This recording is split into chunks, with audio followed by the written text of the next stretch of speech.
Yeah, good evening, ladies and gentlemen, from Mariucci Arena. They're always listed as 8 o'clock, but I don't know why we do that. It is now, 4 minutes to face off, along with Bart Archer. I'm Pete Wagner, who's just talking total shop with our very own Jerry Burrow. He's doing all the talking. Bart, Eden Prairie wins the opener, the preliminary bout to the heavyweight title here. I saw a very focused Red Knights squad walking into their locker rooms here today. Hornets are the Hornets. What do you think here? Well, I think it's going to be closer than most people anticipate. I think if there's one honest team in the state that can skate with us, well, there's more than one, but this Red Knight team in particular. Out there. Well, this Red Knight team is a team that can actually skate with the Edina Hornets. They have youth on this team. They do have some experience in the right areas. They have the Red Knights have a couple defenders that can actually push the puck forward. Plus, they have an outstanding goaltender. So, Benilde St. Margaret's earned their right to be here. They have every right to be here, and they're going to go toe to toe with the bully on the playground, so to speak, the #1 rated Edina Hornets that have some talent on their side as well. No doubt. Tonight's coverage presented in part by Optimal Goalie, Brew Pub Pizza, lots of matzah. They're going to fire off a half pound of mozzarella cheese, Wisconsin award-winning cheese, on a tremendous thin crust for you. Don't forget about the Sportsman's Guide. RJM Construction, in conjunction with the Herb Brooks Foundation. RJM Construction's done some tremendous work on a lot of arenas around town, from the TRIA practice rink and tree rink in downtown St. Paul. I mean, when you hear about how they put that together, it's amazing. They also did some great work at the Hopkins Pavilion, turned an absolute dump and a dive into an absolute phenomenal arena. They've got lots of things to talk about there. And also Tradition Companies. They've been with you and I from the start. TraditionCo.com, 7 companies in one. They've got Tradition, Homes by Tradition, Robert Thomas Homes. Don't forget about the Mortgage, Wealth Management, Title Company. Golf. Your favorite. That's my contribution on that. When you look at these two teams, the Red Knights are young. Hornets are veteran. You know, they have 12 seniors on their team. How the youngsters of the Red Knights have evolved as a group are going to be the key. They can flat out, as a group, skate. Well, I think emotion's going to be a big deal in this game for both teams. I think Edina's got to have some emotional discipline and don't cheat themselves. They just can't get into these stick penalties. But the Red Knights have players that can skate. We're talking about Jackson Bassan and Adam Marshall. That's a sophomore and a freshman, respectively. They also have Blake Messenberg, who's just a junior that's going to be lights out next year. He's already lights out now, but a focused player in the red. So they have a lot of players. But I think really the driving force on this team is on the back line, and that's Nate Schweitzer, the junior defenseman. I think he's as good as any defenseman in the state. We have a couple of good ones in here tonight as far as Vorlicki on the Edina side. We talked about Doctor, and we talked about Lidke and all those boys. But Schweitzer is in that conversation, definitely. And then you have James Callahan, a young sophomore defenseman that's playing like an upperclassman. So, really good. So they have some checks in the right boxes, and they have young Yakish, Brady Yakish, a freshman, back on defense. But Ken Pauly puts him out there in all situations with confidence. So this Red Knight team has the belief that they can beat this Edina Hornet team, and they're going to leave nothing, obviously, in the locker room. But I think it's going to be a very challenging coaching day for Ken Pauly. I just think managing the emotions of the youngsters, making sure they don't get too excited, making sure they just play within themselves and just give a little extra, but don't try to do too much. There's a balancing act that's going to go on both sides of this, but that's part of the intrigue going into this. But we're moments away from the drop of the puck for Section 6 AA section finals. This is good stuff. For those of you that are wondering, it's not our choice. We're lucky enough to even be sitting here doing audio. I mean, it's like pulling teeth here with these sections, and there's no video allowed for the Section 6 and 2 AA, no video. Otherwise, we or the state of hockey would be here, who have pretty much cornered the market. My former partner, good for them. And they'll be doing pretty much the rest of the section, so make sure you check them out. But then we'll be at the state tournament. You can turn them down, turn us up. It's going to be Carson Limestad getting the start and goal. Don't forget about Schweitzer. The Colorado College Tigers coaches are in town. Of course, they've got a couple of players, but they want to make sure that they have Schweitzer with them, as there's obviously a lot of people tugging on him, as he is a beauty. Well, he just checks so many of the right boxes. They've got all kinds of different guys being mentioned. Tristan Sarsland was announced as a starter. He's like, okay, I'll head up there. Well, his game is actually improving as we go as well, but getting back to the Schweitzer, he plays offense, he plays defense, he's got stick skill, he can shoot the puck, there's a lot of things. Doesn't matter.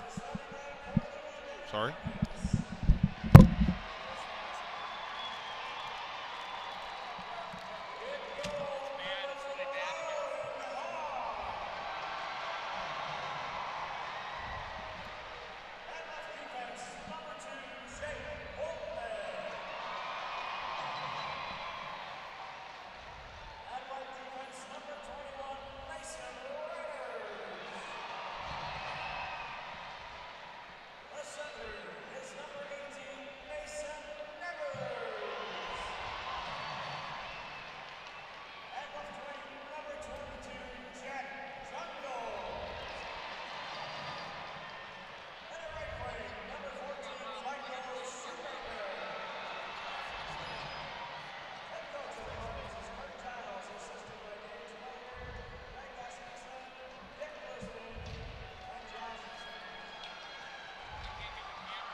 Wow, something went on with our system here. It's crazy in here. We're just underway. Wow. Thanks for joining us here tonight. Oh, my word. Well done, P. Wagner. Well done.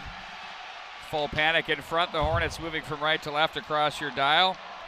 And now it's going to be the Red Knights who play this one back into Edina territory. Jungles will take control as he plays that one to the right wing side. Back in behind. Loudon Hogue gets the nod and goal for Edina. Hogue will look at it. The Hornets have a couple of Mr. Hockey finalists on this roster in Nevers and Jungles, and they skate together. There could be two Mr. Hockey finalists next year, and Messenberg and Schweitzer on the Red Knights. You are correct. I think Malmquist should have been in that conversation as well, but they can only take 10. Here comes Chorsky, gains his zone. Back now to at the line, I got it. Gotcha. Now there's going to be Delaney with it. Plays that one rink wide. Bishop bumps that off the boards.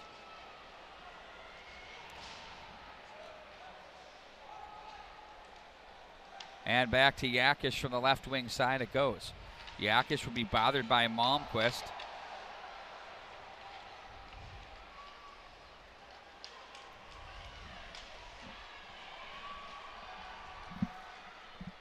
And the Red Knights will control, handled by Yakish. Plays this one off the glass, back up through center ice. And now it's going to be wide of Hogue as it's going to be Williams as he's being watched on the play by the big man for the Red Knights. That's Jonah Mortensen, big physical presence at 6 feet 3 inches. Held in by Callahan. Bart mentioned him in the onset. A very solid, smooth sophomore defenseman for Ken Pauley's Red Knights. Delaney stopped at the line. I think stride for stride. Foley steps up on that pass through the neutral zone for Malmquist and plays that one back in behind the net. Off the boards, it's played back in behind. The senior Barr on it. He's watched by Williams, got a hand in on him. Warner up to the line. Foley, who nearly turns it over. Malmquist dangerous on the breakaway. He knows what to do with it. Now it's going to be played back in, off the glass, back behind the net it goes. And now the Red Knights will try to maintain possession. Bassan, the former Edina teammate with many of these guys, back in behind the net it goes. Off the glass. Now it's going to be Sarsland in a foot race with Colby bumped off the boards. It's going to be handled once again by the Red Knights as Schweitzer has it. Jammed on the play by Grant Morton, and that one will be gathered in by the Red Knights. Charlie Warner, Submarines, it would be checked there from Reiners. Now it's Boltman, the former Gopher, or future Gopher rather, that plays that one up through center. And Sarsland will watch as it trickles into the end line and icing the call as we'll bring it back into Edina territory. Well, we're about 2 minutes and 45 seconds into the period. No shots on goal to date so far. But Benilde, Margaret's all over the Edina Hornets. Very aggressive on the puck in the Edina zone. They were content to chip it deep, but they're sending 2 men on the puck, and they're getting to the puck and creating some havoc. Edina having trouble getting out of their own zone, so Coach Ken Pauly has to feel pretty good about that. Good to see Nick Kennedy is on board with us. He's got us all dialed in. A long-time viewer. He's been real good with us all year long. At center ice, Hornets control, left wing side. Jungles nifty job to the backhand. Limesand shuts the door. Jungles gathers it in. Give you a little take that we got from Lee Smith between period, but after his game. Big hit there by the Hornets in the offensive zone. Messenberg received a blow there from the Hornets Shoemaker. To the slot, there's a backhand attempt. Red Knights now, Messenberg's going to carry through center, watched by Reiners. Boltman looks on as he was jammed. They went up high on him, and that's going to be played through. That was an NHL hit circa 1987.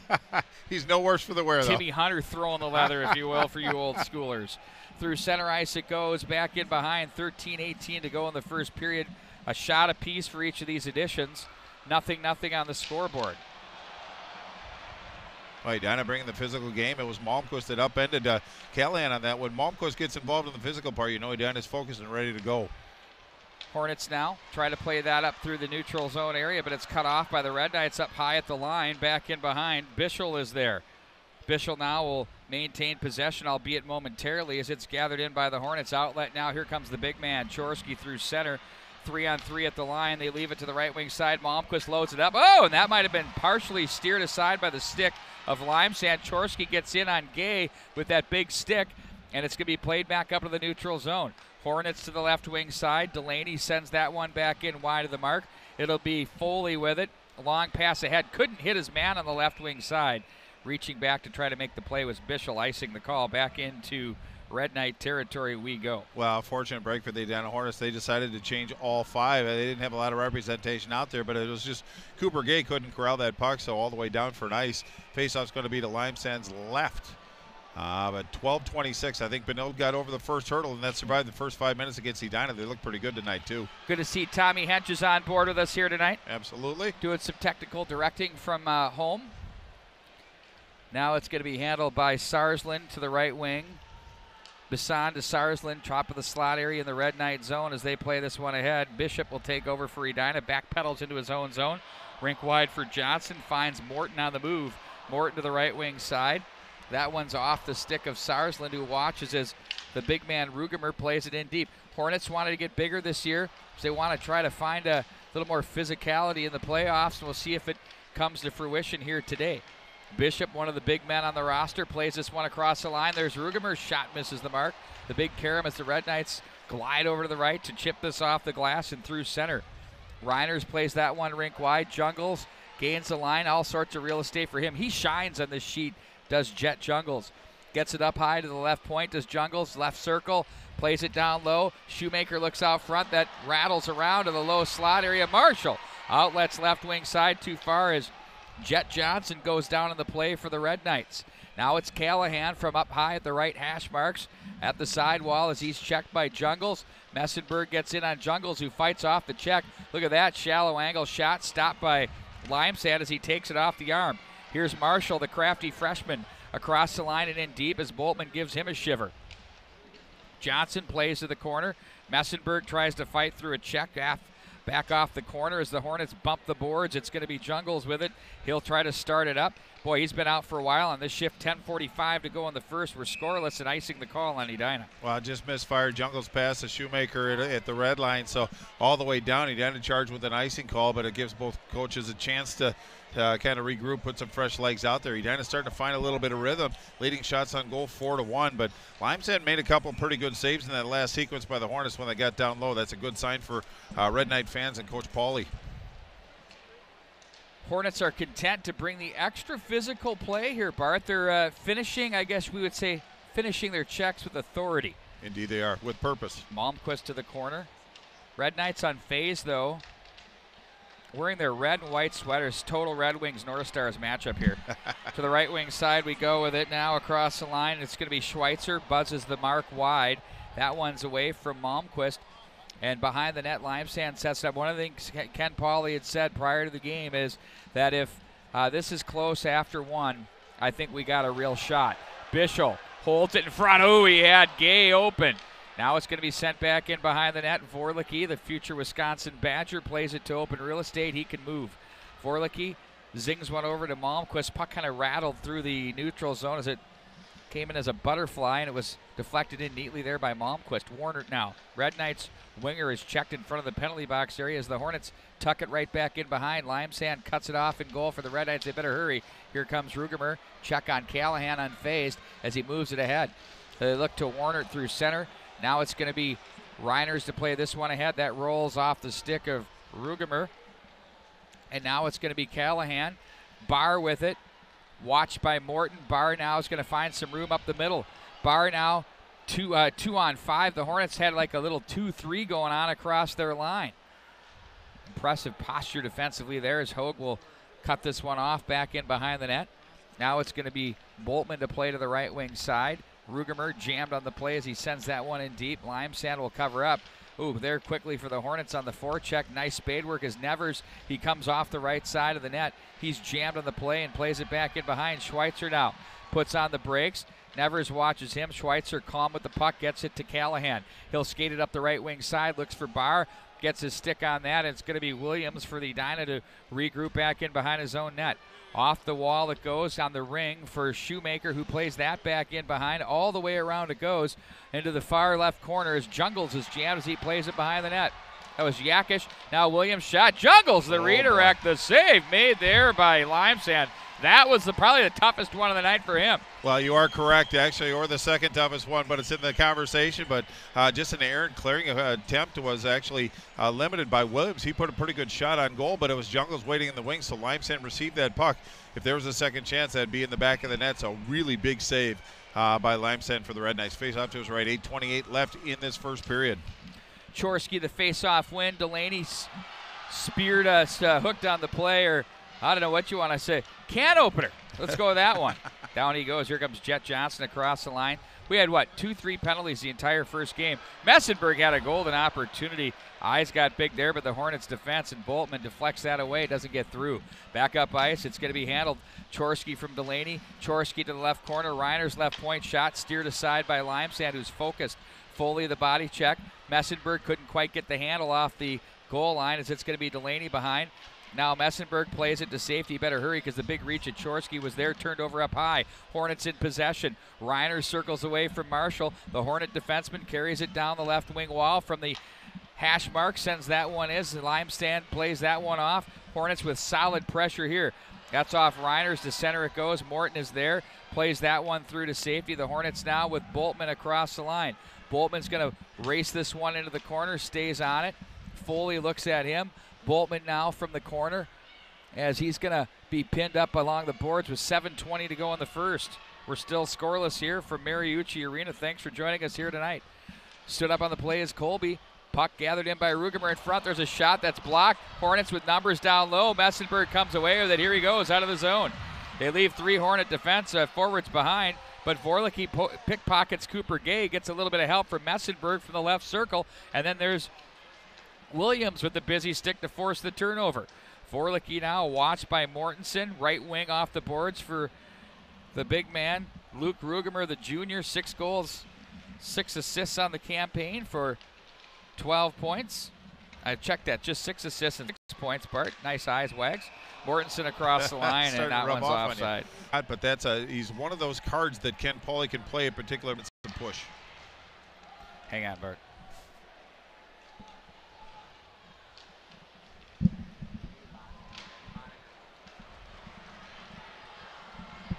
Here come the Red Knights back the other way in front. Hogue with a big save there. As now it's going to be Boltman with it. That's off Morton's stick. Handled by Bischel across the line. Ooh, he stood up on the play. There's another. The Red Knights kind of stopped at the line. Now it's going to be Callahan. Had some internet issues here, folks. I think we got it squared away, so stick with it. Across the line, it's Sarsland in on goal. Now it's going to be handled by Boltman off the end boards. Plays it to the right wing. That's too far. A nice little surge here by the Red Knights the past minute and a half or so. No icing on the play. Back in behind the net it goes. Now Messenberg. Outlets to the right wing side. Bounding in on goal. Hoag's going to get a stick on that one. Williams will bring this one around the wall. Well, at least to possess the puck on that one. He hasn't had a lot of feel for the puck so far. Just 4 shots on goal. But you're right, Pete. Benilde's starting to kind of get back into this game. It's starting to be an up and down. It's starting to become more wide open. Vorlicke from the end boards. Marshall in front. That's a chance for Jet Johnson. The Red Knights in the offensive zone. Now here comes Jungles. He's got nothing but ice, and he gobbles it up from the left wing. Gains the line. Cuts to the forehand. Shoots that one through the left hand. Shot up the left wing. Tried to walk to the opening to the slot area, but that was blocked by the Red Knights defense. Now Messenberg fights that one off, and now it's going to be to the left wing side. Yakish with it as he steps up on the play. Here's Brady Yakish, leaves this one off at the line. Marshall is going to guide that one through as Vorlicke plays this to the right wing side. Shoemaker too far for Jungles. No ice on the play though. He'll wait for it as he kind of stands up and waits for Yakish to greet him with the body. Now Chorsky tried to play that one through some legs. Instead, it's the Red Knights. Bassan with it from the left wing side. He'll try to take it wide on Reiners. Does. Down low. Gets his stick check. Nifty play there by Reiners. Just got enough where he could poke it right off his stick, and he couldn't pull the trigger with a good angle on Hoag in goal for Edina. From the center red line, Boltman gains it, turns it, and plays it back in behind. Lime Sand in goal. Watches to his right as the Red Knights will work it out of the zone with Bassan.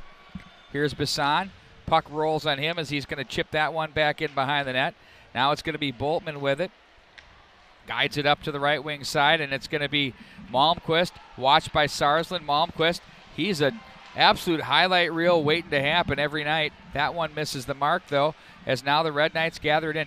You know, the Red Knights over the past few minutes, Bart, have really kind of weathered the storm, and they're starting to get into the flow of this game, and they have possession, 2:40 to go in the period, as it's going to be handled again by Boltman. Sarsland off the boards at center. They'll try to play this through. Now it's going to be Malmquist stood up by the freshman Sarsland, and it's going to be gathered in by Schweitzer. That's deflected at the line. The Hornets' Colby comes away with it. Now it's Sarsland near side. Williams is going to come over to the neutral zone as he'll regroup. Turns that one back into Red Knight turf as it's gloved down by Sarsland. Plays it off the boards.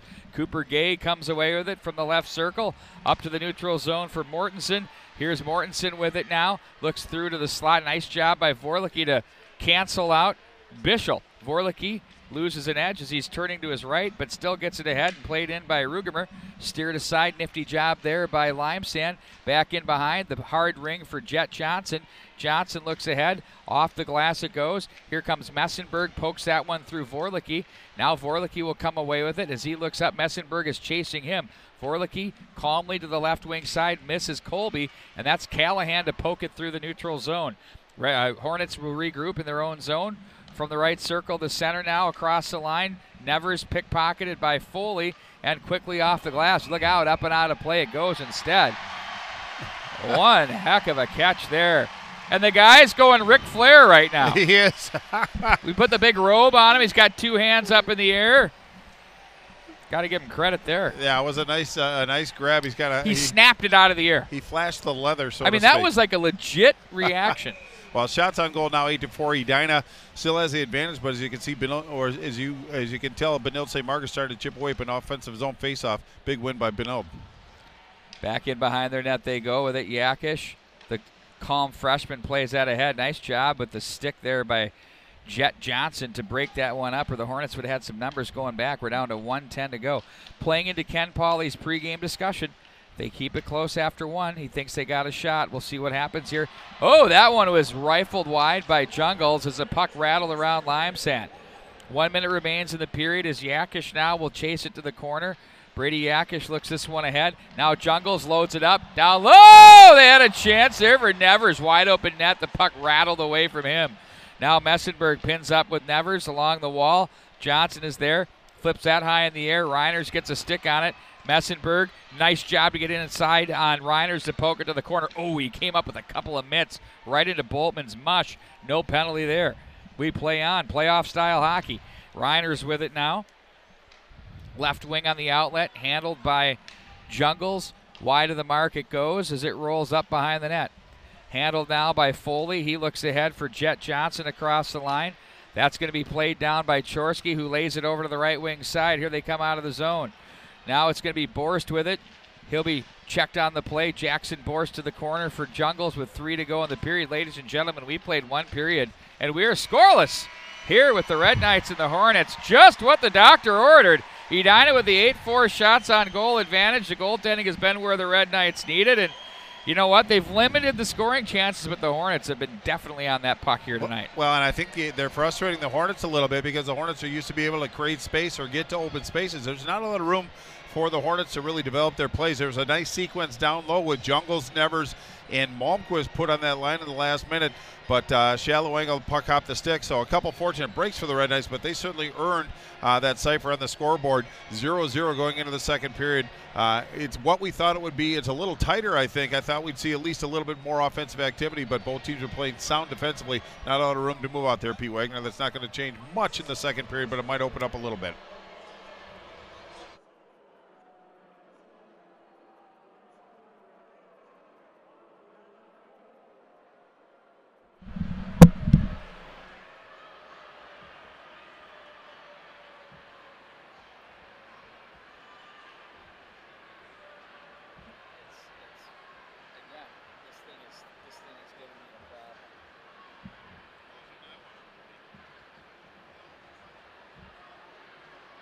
This is giving me the problem. See this? Yeah, still.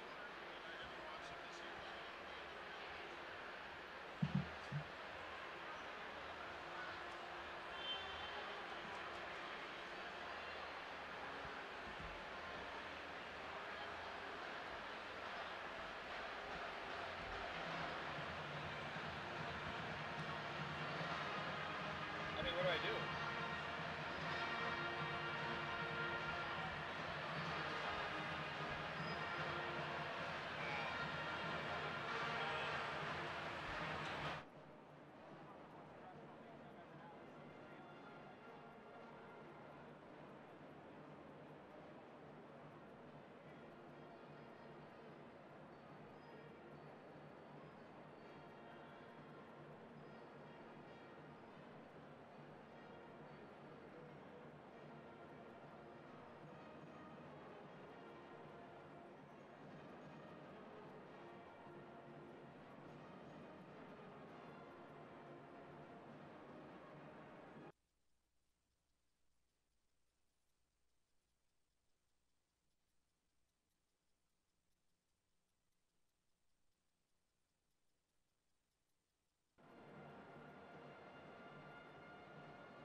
Partner with K-Fan. State tournament coverage and section.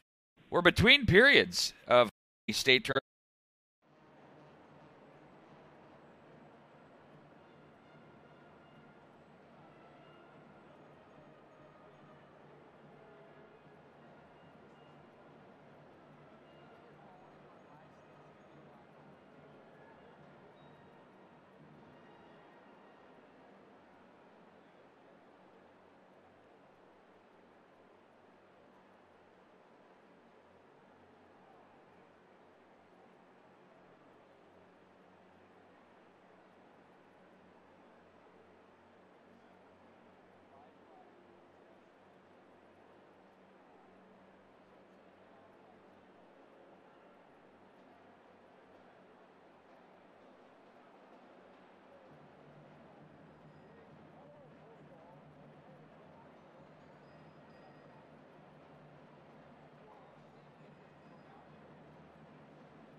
periods of high school hockey state tournament coverage and section playoff time. And one of our great supporters and partners is the Sportsman's Guide, and we're joined by Scott Eichstad, Senior Vice President of Customer Experience and Operations. He's got a big job with a very big company that's located in South St. Paul, Minnesota. And, Scott, you had an event last year called the Sportsman's Guide Beyond the Pond Sale. That's year one. This is becoming an annual event because you're bringing it back coming up on March 9th at noon at your store. Thanks for joining us once again, and we're excited to help promote this event for you. Can you talk a little bit about what's going on with your event? Absolutely. Again, thanks for having me. And last year was our first annual Beyond the Pond sale event here at the Sportsman's Guide, and it was a success. We partnered with KFAN, and again, we're doing that again this year. They're going to have their live show right on location here in our store in South St. Paul. And Kevin Fallness, Pat Micheletti, and Lou Danny's going to be on site. And it's just a wonderful opportunity for customers to come in and meet the legends within the state of Minnesota hockey, and at the same time take advantage of some incredible one-day only deals, up to 60% off on a lot of product in our store. So we had a great kickoff event last year, and year two, and we foresee doing this year after year here, and the timing of it is great with the state high school hockey tournament, and which I obviously have a passion for on my past with hockey. So we're really looking forward to it. Well, it's a great event, and it's a time we're all talking about hockey, and there's nothing more pure than high school hockey. I think that's what both of us have talked about a lot, and it's been in our blood for a long time. And there's a lot of traffic that's moving toward the St. Paul area, and I think one of the most important things is about your store. It's phenomenal. I mean, you've got everything in there, and for those that are familiar with it, they know exactly what they need, where they want to go, and what they have to do. But for those that are usually online shoppers, can you tell us a little bit about your in-store experience? Absolutely. We're, again, Sportsman's Guide. We're in South St. Paul. We've been here. The Sportsman's Guide been around for about 40 years. And, the thing is with our store, whatever your passion, if you're an outdoors person, you're gonna find it in our store. If it's ammunition and shooting supplies, firearms, hunting equipment, tree stands, surplus, boots, shoes, clothing, fishing, camping, you name it, we have it. We have a rare and unique military surplus gear from the United States and all over the world. We've got a huge selection of ammunition that we sell most items in bulk. And then we have this clearance corner that at any given time there's discounts up to 30 to 60% off every day. So, and then a couple of other unique things I think for our store is if you're a first responder, retired or active duty military member, you receive 10% off your purchase or 5% off ammunition and firearms and other select items. Just our way of saying thank you for the men and women out there that support and take care of our country. Well, Beyond the Pond is one of Minnesota's Twin Cities' only wall-to-wall hockey shows for 2 hours that you can find, and they're completely plugged in with Pat Micheletti and Brandon Molesky. I don't know if he's going to be a part of it again this year. You mentioned Kevin Fallness will be in the house. Lou Nanny will be there. It's a great time to come in, talk hockey. Check out your up to 60% off on sale items in the store. I suppose that covers just pretty much everything, right, Scott? I mean, I would assume. Yeah, there's going to be deals and discounts. We're going to have some great drawings. We've got a Hummingbird Helix that's going to be a drawing item. We have some NCHC Frozen Face-Off tickets that are going to be available, and also a special prize from Ruger that you have to come in to see. And so we've got great discounts on anything that you are looking for from an outdoors perspective, activities, and then we've got some great drawing items, and at the same time you can meet and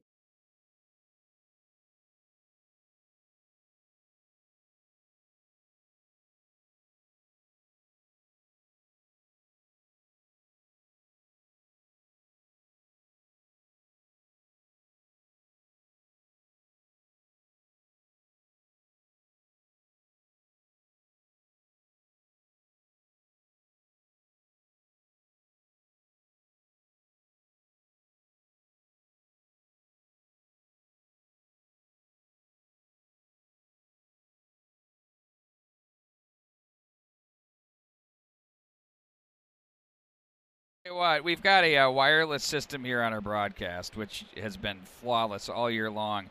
It's dependent upon the wireless setup within the building, and right now what's happening is too many people are on the websites, on the internet right now, Bart. And so when the period comes, everybody jumps on their phones and starts screwing around as we we can't walk down a hallway without seeing somebody burying our heads in our phones. But what happens, and then it takes away from the signal. So our apologies. But we're powering through it. We're trying. Well, we're just a couple minutes away from the drop of the puck. There's not much of a scoring summary in a 0-0 game, but shots on goal. Edina with 8, Benilde St. Margaret's with 4. Faceoffs in the period kind of cutting it down the middle. At 5-4, Edina has an advantage. It was Chorsky that really shown for the Edina Hornets 3-0, so he's undefeated in the faceoff dot. Blake Messingberg, the go-to guy, winning 3 of 4 faceoffs as well. But Pete, it was a period where Edina came out with a lot of energy, and Benilde went toe-to-toe with them. They really gave maybe one good opportunity, but Limesand made that big save, and then they started to kind of get back into the contest a little bit, pushing the puck and forcing Edina back into their zone, and their zone exits weren't quite as clean as we're used to seeing. So Benilde St. Margaret's is certainly relevant on the horizon. You talked about it before, Pete. Coach Ken Pauly for Benilde St. Margaret's said that if they were close after 1, that they'd have a pretty good shot. I think they'd have a pretty good shot if they were close after 2 as well. For sure. Well, I'll tell you what, Bart Archer. What we do know is it's section playoffs, and any and everything can happen. Right. Murphy's Law. Right. Well represented. We appreciate everybody hanging with us tonight. Edina Hornets have now taken the ice, waiting for Benilde St. Margaret's. Clock says we're about a minute away, and maybe everybody will get off their phone so we can get our stream back.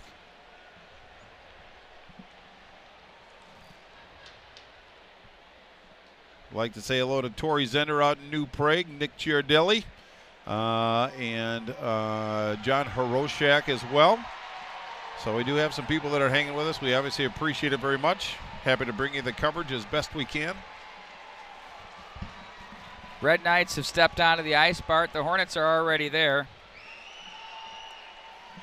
Well, the Red Knights, I think, in their warm-ups, I saw a lot of energy, a lot of activity. I thought that they might have burned a little energy, but they came out there very calm and cool. So they understand the situation at hand, and they're not getting too excited. But that's where experienced coaches come in. I mean, you look at how long Coach Ken Pauly's been at Benilde, and how long Coach Kurt Giles has been at Edina. So they know the scenario, they know the situation, they know how to prepare the kids.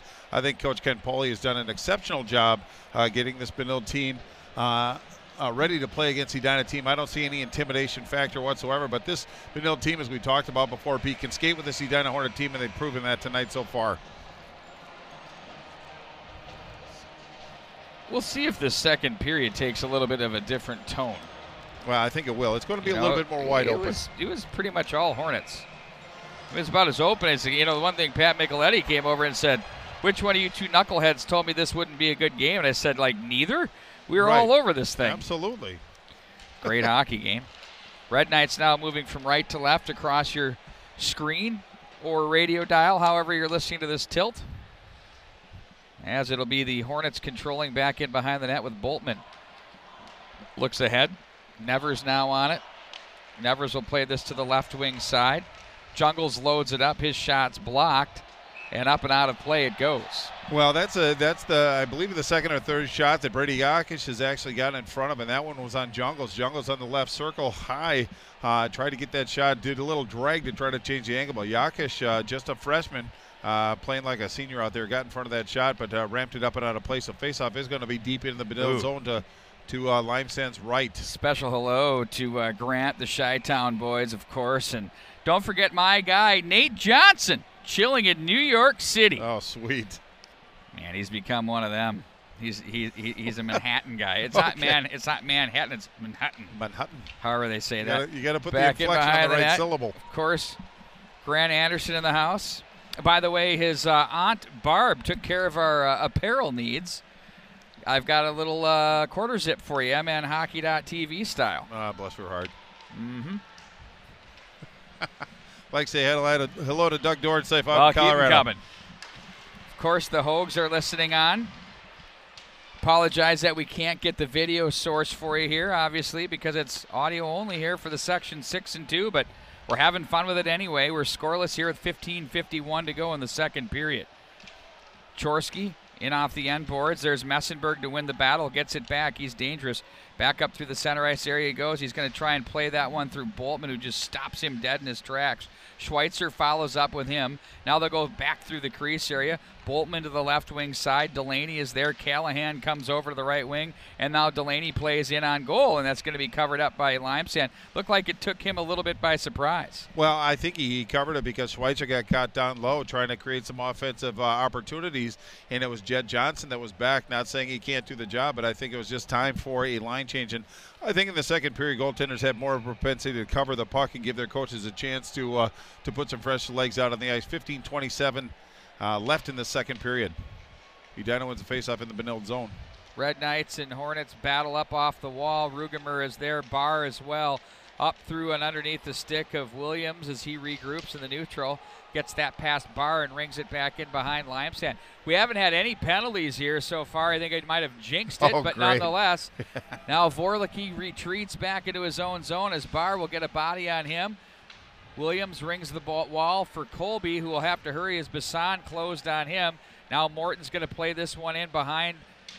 Oh, there's your first penalty. Seriously. Absolutely. And that's just total timber. You got Sarsland working the two-hander, just chopped down the redwood tree and gets the power play for the Hornets. Well, and that's what happens when you move your feet. They forced him in a position where he had to make a decision, but the stick got in the wicket, so it's going to be Sarsland, 2 minutes in the box. Edina Hornet power play in the section play is 33.3. They've been successful 2 of 6 times. The penalty kill for the Red Knights, 71.4 during section play, successful 5 of 7 times. But Edina with a great opportunity right now to take firm command. Jungles will square up in the circle. Bart, that power play is devastating. I mean, when you think about it, when you're clicking at 30% like they are, anything can happen. Well, you just have to take advantage, and it doesn't necessarily mean you always have to score, but at least establish something and get some confidence back, controlling the puck in the zone. But you're finally going to get some room to move. Jungles and Schweitzer, a couple of quality players. There's another one in Chorski who comes away with it. Nice job by Nevers to keep and plays that one back in. Malmquist is there. Now it's going to be Jet Johnson to chase to the left wing and finds an opening. Rips that one back in behind the Edina net. I mean, the fact of the matter is, we've played what, 17? Ooh, penalty coming up. Johnson's going to get a trip. That's on Nevers. Neutral zone, gets stuck the leg out. Nevers goes flying through the air, and it's going to be a 5-on-3 for 113. And the Edina Hornets are devastating with this. The best penalty killer is going to have to be Carson Limesand in goal. Well, he's going to be called upon, as you said, P. Wagner, but it was Mason Nevers. He got up right away, so no worse for the wear. But it is going to be Johnson that's going to go for the Red Knights offensive zone faceoff. Jungle's in the dot, and it's going to be against. It looks like it's going to be 4 defensemen out on the ice. Very important move by Coach Ken Pauley. He understands the situation. Vorlicki plays it to the left wing side. Now it's Jungles touched up to Vorlicki. Ooh, look for the redirect off the post for Malmquist. It misses. Off the end boards, out of the left corner. Nevers to the right circle for Jungles. Up top, Vorlicki walks down to the slot. Oh, a glove save. Ho-ho! How about that? Just kind of reached the catch glove out, looked it in, and said, how do you like that? Said wow. Carson Limesand. Speared by Gaetti, but it was Vorlicki from just inside the blue line, let a wicked wrist shot go, but it was Limesand that flashed the leather on that one.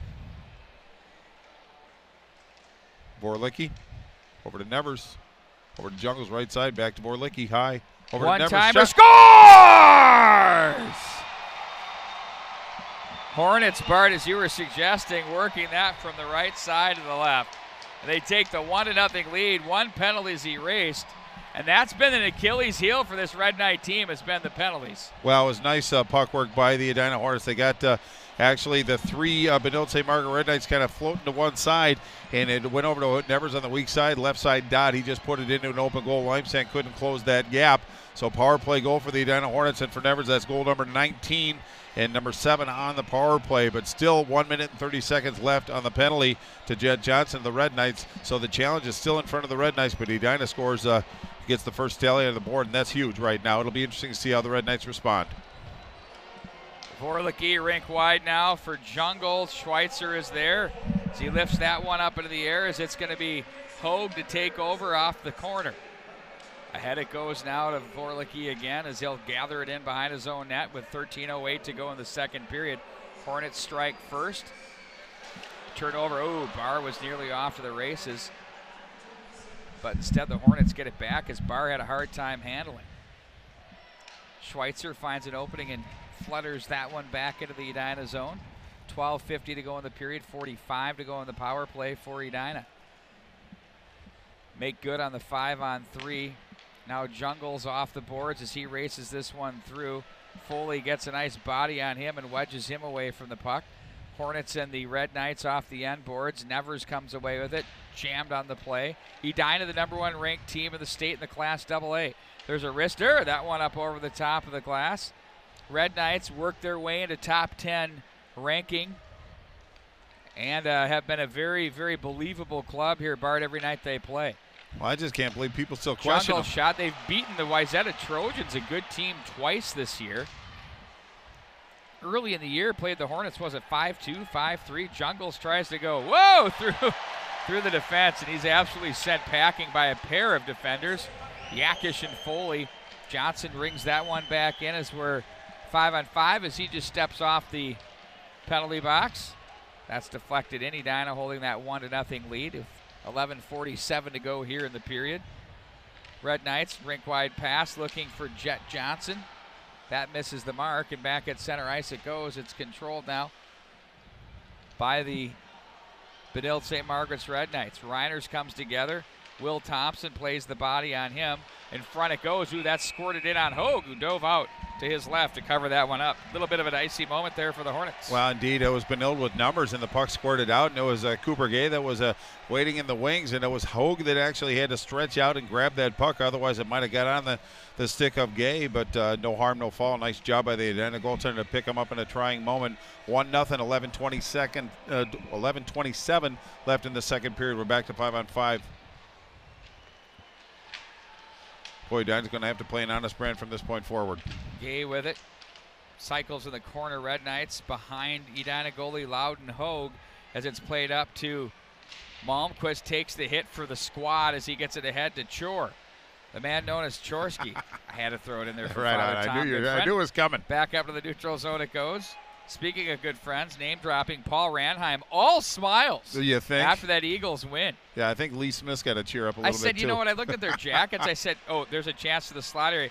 The Eagles are the only coaches with North Face jackets that are branded. Did you know that? No, I didn't know I said, that. only you guys. Right. Bishop with it. Rings the boards. Had to put their members-only jackets away, huh? I know. Yeah, they wear those in the spring. Nevers pinches down the wall as he looks up high to Reiner's left point. Wrister, a shot and a save by Limestad. Reiners didn't get all of it off the toe of the blade, but got enough to be a problem. Red Knights, big check thrown off the boards there. Down goes Gay, but he still has enough wherewithal to get it deep and sends it the length of the ice for an icing call. Yeah, Limestad actually did a nice job of tracking that puck. It was Reiners that took that shot from just inside the left point.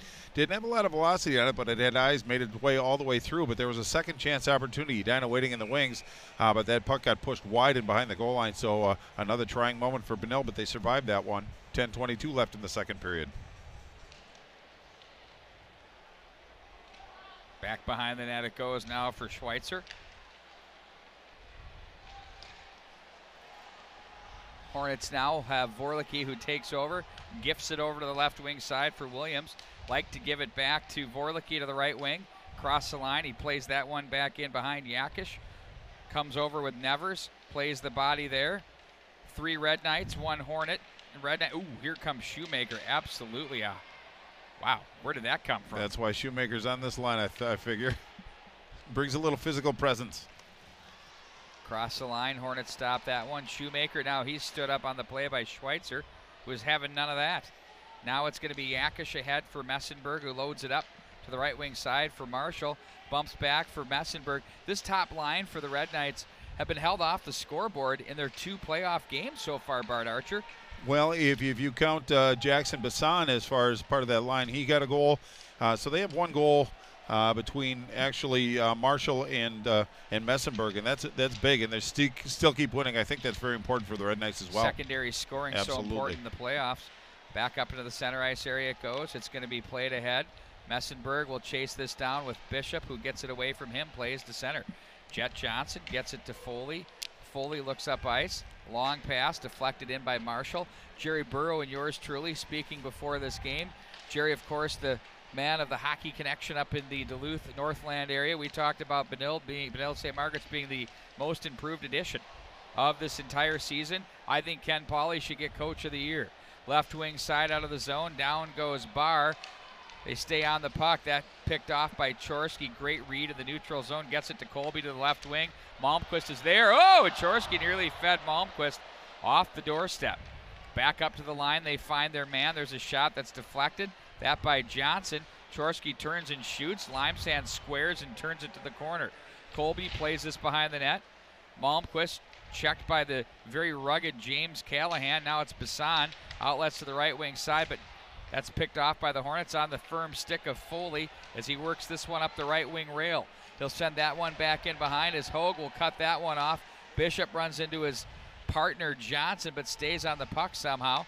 Back up through center, deflected off the stick of Bischel, and back in behind the net it goes. Now it'll be gathered in by Schweitzer, gets away from Chorsky. Schweitzer's so good at eluding oncoming traffic and creating space. That's off the stick of Sarsland. He'll have to hurry up to catch it up. Whoa, look out. Whoa. Oh, my word. Sarsland got developed as that thing was stuck in the wickets on the way through. And here came Reiners and said, welcome to varsity hockey, kid. The freshman was sent packing big time. Well, head on a swivel from this point, but he actually skated into his teammate, and the puck got stuck in his skates, and they couldn't get out of each other's way, and that's when Reiner took some liberties, face off outside the Edina zone. 7:36 left in the second period. Edina up by 1. How about this? Hermantown and Greenway have worked their way into OT. So is Hill Murray and Stillwater last I checked. The Pioneers just not making it easy on themselves. Well, oh, a check. Jammed his Boltman. Someone lost a glove. That's Bischel. He's retreating to get it. It's going to leave the stick. The yard sale stays down low. Forget it. Left the stick and the glove. Shoemaker to the corner. Callahan jammed by Shoemaker. They'll play this one off the boards. Messenberg tried to play this one through. Gay steps up and makes the play as he finds an opening, sends it in, back and behind. It gets behind the goaltender Hogue as they'll play this to Shoemaker. Finds an opening off the boards to center, 6:48 to go. Yes, that score reads Edina 1 and Benilde St. Margaret's nothing. Hornets will pinch down the wall. Nevers was there. They try to fight this loose puck off. Do the Red Knights, and they get it. Messenberg turns it up ice. Here comes Blake Messenberg across the line. Drop pass, shot, that's wide of the mark. Jet Johnson tries to play this to the slot area. Nevers puts on the brakes, right back in behind the net. Nice job to draw in the forecheck, get away from it, and find his man Jungles, who plays back in behind. Quality hockey here between these two additions. Yakish is there now, back behind the net. Now it's Foley. Plays it rink wide behind Jeff Johnson as that will hit his stick, and it's going to be handled now. That's not Jeff Johnson from former Hornet lore. That's Jet Johnson like Jungles. Goodness. Back in behind the net. Foley has it. Ahead it goes. Messenberg pickpocketed. Morton now handling it, top of the right circle. Yakish comes away with it as he's going to bump it off the end boards all the way around to the right wing side. It's a long ride here with these boards. There's a shot and a save by Malmquist on Limesand. Now it's going to be Malmquist again to play this back in behind. Colby will be there, watched by Foley. Check thrown on Messenberg as the Hornets play it to the high slot. Malmquist wanted high. Oh, what a save, high blocker. He didn't go down, folks. He stayed up on his legs, threw the waffle up, and took the catch glove and caught the fly. Well, it was Malmquist, too. Malmquist on his backhand put the puck to his forehand, turned and fired, tried to go blocker side, but it was Limesand that, as you said, stayed on his skates, used his blocker, deflected it up, and then snared it out of the air with his glove. Very confident goaltender right there, but that's a big save at a trying moment. 5:25 left in the second period, but Edina's starting to get into the scoring areas a little bit. Benilde's still doing a good job of defending, but Edina's starting to get some looks and getting some shots on Carson Limesand. Well, Carson Limesand is making sure of one thing here, Bart, and that's, they're not going to lose because of him. No, he's giving him a chance. Save. That's his job, and he's doing it. He's been doing it all year.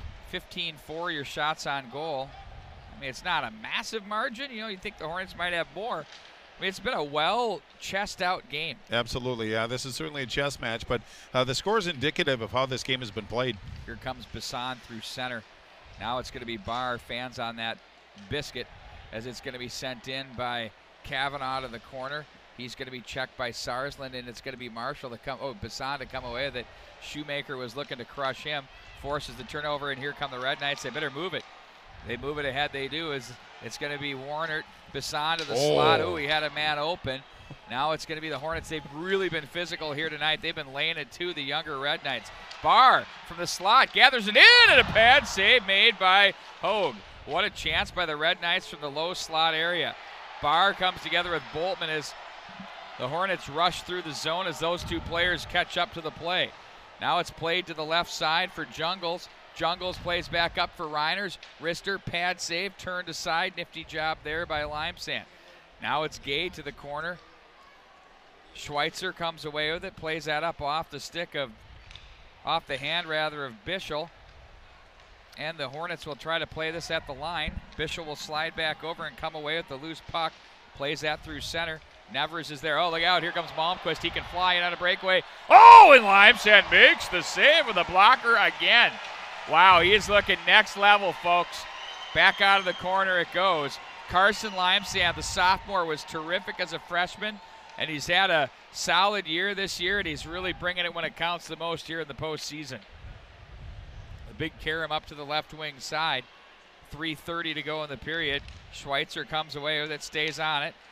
Gets it to Gay, but that rolls off the toe of his blade. It's forced back in behind the Edina net, now gathered in by Williams from the right circle. Rink wide, left side for Delaney on the move. He dances across the line. Here's Delaney, lowers his shoulder, looks for the wraparound. Ooh, he almost edged his way into a scoring chance there. Now Johnson comes away with it, leaves off for Messenberg across the line. Nifty entry. Played back into the corner. Red Knights now forechecked. Vorlicki plays that one around. That's cut off by Marshall. Now it's going to be Johnson. Leaves up for Callahan. Picked off by Malmquist. He sees some ice, and he's going to carry this. Try to make a move. Didn't fool Johnson as the Red Knights come away with it with Yakish. He'll regroup back in behind the net. Now Callahan ahead to Messenberg. On the stick now for Marshall. Marshall loses the handle. Back into the neutral zone it goes. Red Knights content to dump and get a partial change. Now it's going to be Williams with it. Behind the net, off the boards, it goes for Vorlicki. He'll look from the right circle. Now to his own line, ahead it goes. That one missed the mark and icing the call. He tried to find Malmquist on the way through center, but couldn't get him. Well, he actually looked to the left wing side, but very responsible positioning by the Red Knight teams. Kind of forced it up to Malmquist. Couldn't corral that one. Went all the way down the ice, so hence an icing call against the Edina Hornets. Faceoff's going to be to Hogue's right. Just 2:22 left in this first period. Edina still holding on to a 1-goal advantage. 17-5 shots on goal advantage, Edina. Reiners off the face-off in the Edina zone. Up the right wing boards it goes, but there's Bassan to try to keep. Rugemer and Bassan come together. Back is Warner. Now let's poke back into the Red Knight zone. It's going to be Limesand to just kind of drop down with the catch glove and cover that one up. Well, Morton, Colby, and Rugemer have been a really good line for Edina. Been very effective keeping the play in the Benilde Margaret zone, but I think Limesand made a good decision to hold on to that puck. I think they needed to get a line change and get Coach Pauly getting the right personnel on the ice. Both teams want to play very smart, very responsible to finish this period out. But Edina with a great opportunity, offensive zone faceoff. Looks like it's going to be Morton against Bischel.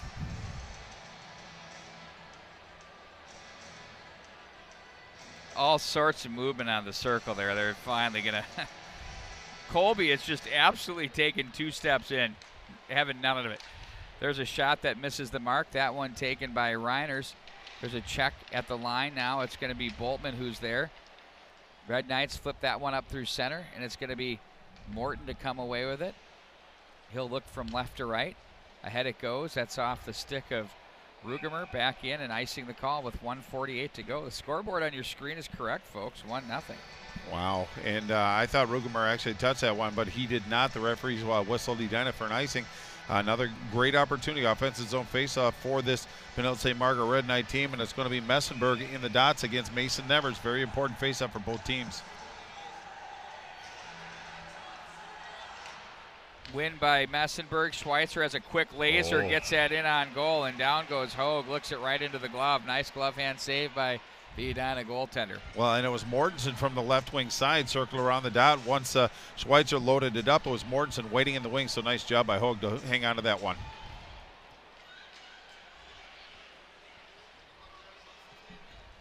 Left wing on the breakout. Jungles, that's deflected away. Messenberg, nice play. One hand gets it to Bassan. They don't have a good angle. Bassan tried to create. Nice play there by Reiners to break that one up. Now Messenberg's trying to fish it out of there. He does. No, he doesn't. Reiners somehow pulls it out. Wow. Jungles across the line, goes backdoor for Malmquist. That one's turned aside. Jungles just misses the mark. Limesand didn't see it. 1:04 to go in the period. Now it's Callahan. Nice job to get away from Malmquist, who's had his footprints all over this contest. That goes up and out of play. Nearly takes our very own Dave Langholz out of the play as that went into the penalty box area. Well, as long as he's okay, that's the important part. But we're under a minute. Defensive zone faceoff for Benilde. So I'm sure Coach Pauly has some of his more skilled faceoff centers in there, and it looks like it's going to be Bishop going against Chorski. I'm not quite close enough to call him Chor. The nickname. Chor, or in my world, Baby Chor. Wow. There's a shot in on goal. He's a big baby, let's put it that way.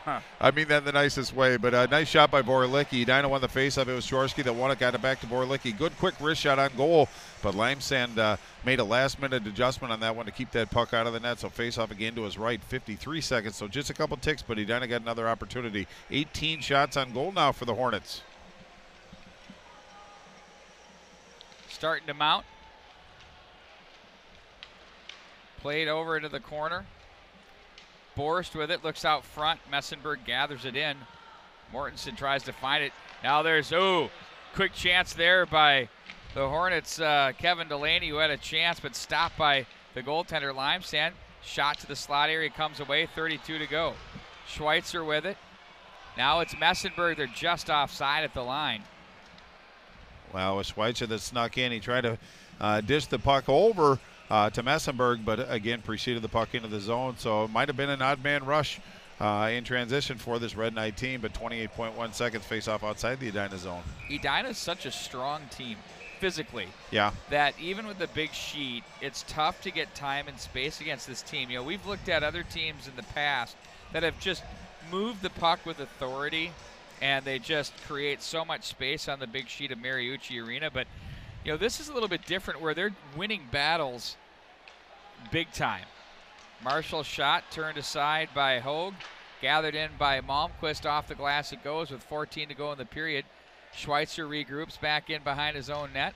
Off the boards, that one on Marshall's stick. Hornets will have to wait to get back onside. Jungles will let that one go. He's a goal-scoring machine. And we haven't solved much here, folks. It's 1-0 after 2. The Edina Hornets have been playing very well, but Red Knights have been kind of going toe-to-toe with them here at Mariucci Arena. Well, in trying moments, they survived those trying moments. They're only down by, as I say, one good shot. But, Pete, you referred to Coach Ken Pauly saying if we're close to him after the second or the first period, we're in good shape and we have a chance to win. I think they're in pretty good shape right now. They've weathered some kind of trying moments, but Edina Hornets are playing quite well. 19 shots on the board in this type of game is a pretty big number. Only 7 for Benilde. Benilde's going to have to build on that number moving forward in the third period to have some success tonight. We'll take a timeout. We'll have more coming up for you as high school hockey continues here from the 3M Arena at Mariucci on the lovely campus of the University of Minnesota. The score reads Edina 1 and Benilde St. Margaret's 0.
felt like you didn't have time to work out? Do you have a hard time believing you could really get in shape, lose weight, or stick with exercise?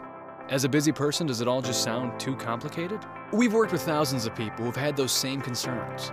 People who have a real desire to take care of their bodies, but have trouble moving from intentions to real results. Based on 20 years of development and cutting-edge science, we have created a breakthrough and totally data-driven exercise program that can fit into anyone's schedule. It's all about quality over quantity. In just 20 minutes twice a week with one of our certified coaches, you can finally enjoy strength and experience success. Most traditional workouts fail to deliver the results people desire because they aren't designed with individuals in mind. Our Smart 20 workout measures your unique makeup, and our trainers are there to make sure you get a workout that's designed perfectly for you. Never before has there been a combination of strength and conditioning put together in such a safe and efficient manner that's totally accessible to everyone regardless of their current fitness level. Thousands of people have seen the results and shared their stories, but don't just take our word for it. Don't take the word of our thousands of success stories. Come in and try it for yourself. We believe so passionately in how we can help you that we are offering you the chance to get a free trial of our Smart 20 training sessions with one of our knowledgeable coaches. There is absolutely no commitment on your end. Plus, we'll answer all of your questions about how to meet your health, weight loss, and fitness objectives. What have you got to lose? Come in for your free personal Smart 20 sessions. Register for your free sessions by signing up at exercisecoach.com.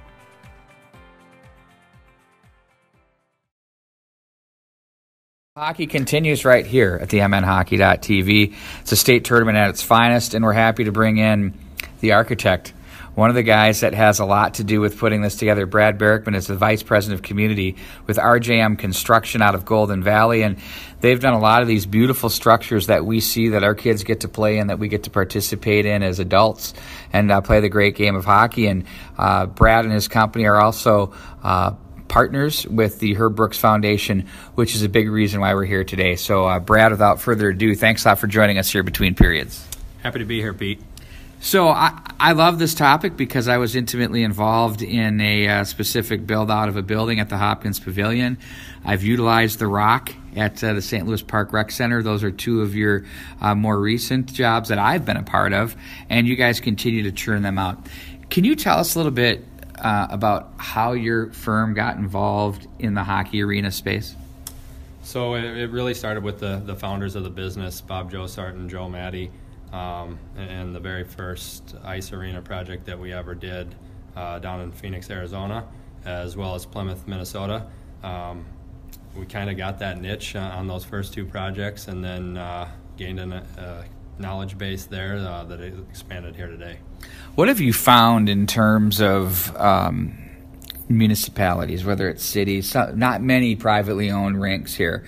As far as their needs and what they need, obviously there's a budget constraint, but you have to make money too to keep your doors open. How have you been able to work with the municipalities, and have you found that to be an easy process? It's definitely an easy process, and what we've found over the years is they're building facilities that are 50-plus year facilities. So they're really building for the longevity and the operational efficiency. Really enjoy working with the cities and building them something that will last into the future. Can we talk a little bit structurally about the rock? Do you care if we go there for a second? I wasn't directly involved. Okay, we'll not use that. Let me pause for a second so I can see the break. Let me see something here. Are these her notes for you or not? Can I see those real quick? I should have printed them out.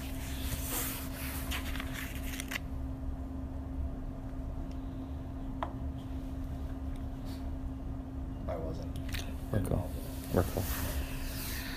So in terms of what you guys do to put together projects, there's a lot of details that go into play. I mean, it goes from refrigeration to structures to, I'm sure there's a lot of code that you got to meet as far as what has to be done. How deep into this do you have to go as an organization to make sure everything is right as you build? So our experience, like I say, our refrigeration partners can build ice anywhere. Our job is to give them a building envelope that basically encapsulates that whole thing.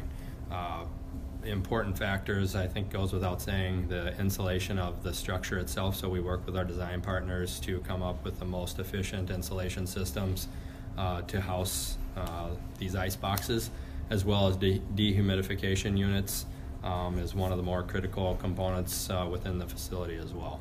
Do you find are there different needs in the dehumidification from facility to facility? Some are renos, right, renovations, and some are build-outs.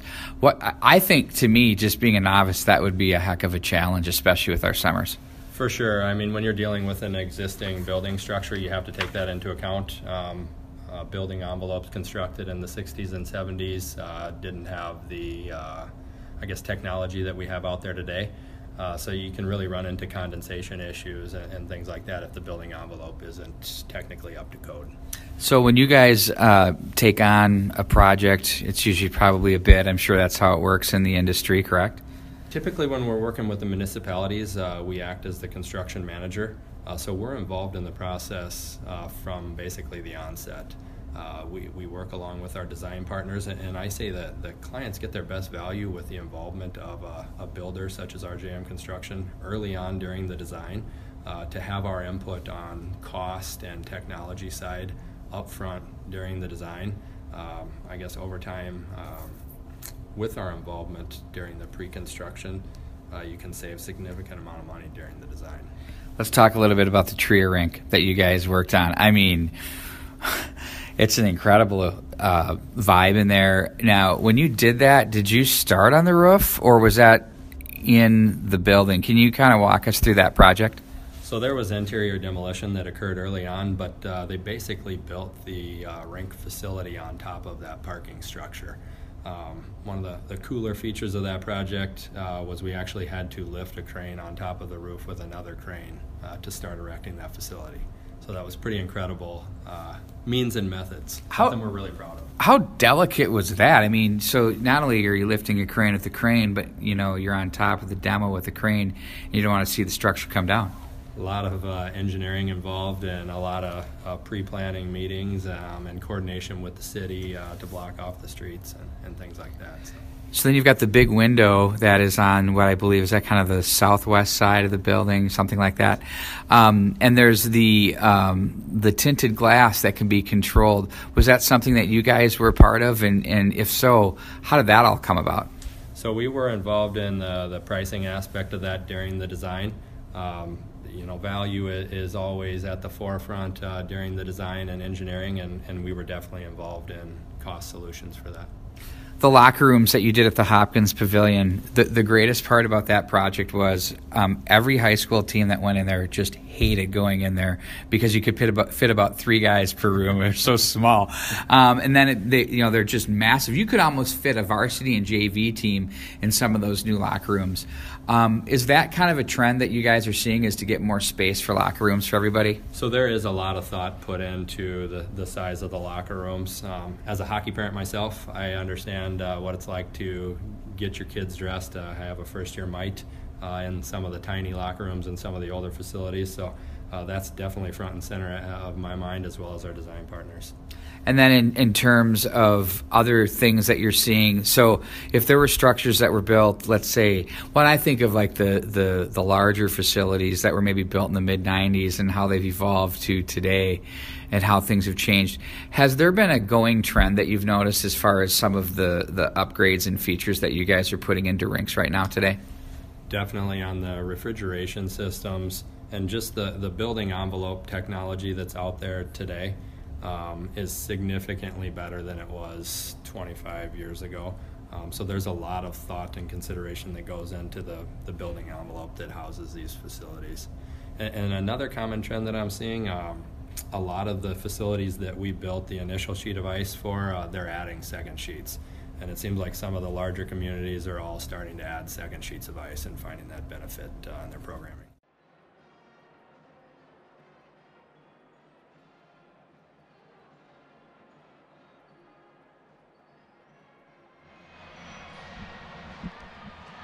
We welcome you back to the 3M Arena at Mariucci, along with Bart Archer. I'm Pete Wagner.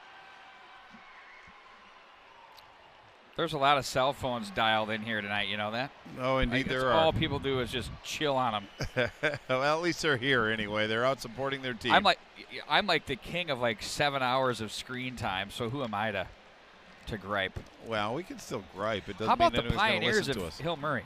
Well, they narrowly Overtime escaped. again. Right, they narrowly escaped. Now they look forward to playing a very solid White Bear Lake team Does that mean night. they're grizzled and battle tested? Let's just go with grizzled. Battle testing will come tomorrow. Friday. Friday. Oh, goodness, yeah. Section finals so against used to your White Bear Thursday. Lake Bears. You are correct. My bad. You want to go to Duluth tomorrow? I got to work. Quit. Oh, I've thought about it every day of my life. I know you have. I'm just not smart enough to figure it out. But again, thanks everybody for joining us. We're just moments away from the drop of the puck in the third period. Edina holding on to a 1-goal lead. Shots on goal, Edina with 19, a robust 19, and 7 for Benilde St. Margaret's. That number's going to have to grow if they're going to have some success. Again, the face-off, Edina has a slight advantage in the face-off circle, 14-13. Shots attempted, Edina 35, and total shots attempted by Benilde St. Margaret's 10. That number's going to have to grow. We're underway. Here we go. We're underway. The Hornets from right to left across your screen as it's brought through the center by Messenberg. Misses the mark now with Bassan as the Hornets nevers again across the line. The creative playmaker turns and plays that to the slot area. Nifty feed. Schweitzer ahead to Bassan. I think you're going to expect to see the Red Knights do everything they can to throw it the kitchen sink at the Hornets, but they're so big, so strong. It's been the difference maker here tonight so far. Well, I think the important part for the Hornets is the first 5 minutes because you know this Benilde St. Margaret team is going to push and try to get back into it. If they can weather that out and have some success, I think it bodes well for the Hornet fans. Indeed it will. Here's a chance in front. Malmquist, that one's blocked, and a nice job there again by Schweitzer. Oh, pickpocketed is Marshall. Here's Chorsky with the big steal. Back in behind the net. You just can't contain the massive frame. Back up to the line it goes. He's kind of like Zdeno Chara as a forward. Redirect, scores! Oh, wow. There's Chorsky, says hello to the Red Knight faithful, and works full chirp. He's getting flipped off, too. Love it. Well, Beautiful stuff. I just thought they said that was his first goal of the game, but what a big goal it is for Chorsky. And for Chorsky, that's going to be goal number 12, but what a big goal it was. A very innocent goal. It was just a shot from the left side, from the half wall, and Chorsky redirected it high in the slot, and the puck just kind of fluttered up and over the shoulder of Limesand. Kind of a break for the Edina Hornets. Really a tough situation for Benilde. Now they're down by 2, 15-53, so plenty of time. But a very fortunate break for the Edina Hornets, but big goal by Chorsky. Big 2-0 lead for Edina here in the third period early on. 15:44 to go in it. As they'll play this around the rail. Vorlicki is there. Good job, Will Vanderbilt, on the directing of this thing, making it happen, keeping yours truly calm as we're having all sorts of behind-the-scenes issues, if you will. Oh, my word. Hornets in the offensive zone now. They have a heady 2-0 lead. That's going to be Chorsky scoring a goal. He just won the battle off the boards and then came back with a redirect with a really smooth, incredibly soft-handed stick. I'm telling you, give that guy a couple years of junior or a year of junior, and he'll be a solid D1 player, no question. Wow, that was a very deft, a lot of ability on that tip as well. But it was Chorsky from Williams and Vorlicki at 107. Foley had a huge blast on Shoemaker of a check that created oohs and ahs from everybody here at the 3M Arena at Mariucci. Reiners has had a terrific game, plays the body on Gay as it's going to be dumped back into the Red Knight zone. Turned over, look out, Nevers. Oh, lets one go from short range. Limesand, the glove hand save. And they ran into their goaltender, and the Red Knights took exception. Surrounded by 5 Red Knights. Jungles gets in there as well. No problem for the Hornet player who stands right up. That was Shoemaker. He's going to come to the net with authority. Well, he did, and he was led by the defenseman over Limesand, but it was Nevers all alone, one-on-one with Limesand, one-on-one battle, but Limesand flashes the leather, and then Shoemaker got put into Limesand, and then that's when all heck kind of broke loose, but Pete hot off the presses. Greenway upsets Hermantown in overtime. Say double that again. overtime. Greenway upsets Hermantown in double overtime. What? Greenway upsets Hermantown All right. in double overtime. Remember what a heartbreaking loss they went through this very night last year, Bart. They had the lead late in the game. The Hawks found a way to get it done. The perennial power in Class A shut down by Greenway, one of the classic old-time programs in the history of Minnesota high school hockey. The world's always a better place when they're in the state tournament. Well, congratulations. Now face off now to Limestand's right. 14:34 left in this third period.